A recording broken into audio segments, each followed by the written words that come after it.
जिल्ह्यातील उद्योग व्यवसायाची चाके गतिमान झाली असून उलाढालीचा आलेख वाढत आहे। त्यातूनच जिल्ह्यात सरत्या आर्थिक वर्षात तब्बल 1436 कोटींचे जीएसटी संकलन झाले आहे।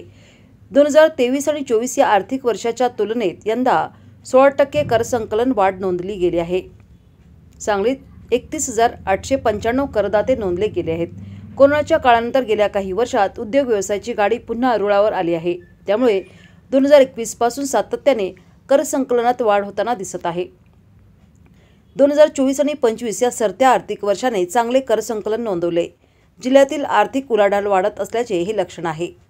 वाहनांचे सुटे भाग, फाउंड्री उद्योग, साखर उद्योग, दुग्धजन्य पदार्थांचा व्यवसाय, यंत्राचे सुटे भाग, अभियांत्रिकी वस्तू, दागिने, रिअल इस्टेट, कंत्राटदार, शीतगृहे यांचे कर संकलन वृद्धीमध्ये मोठे योगदान लाभले आहे।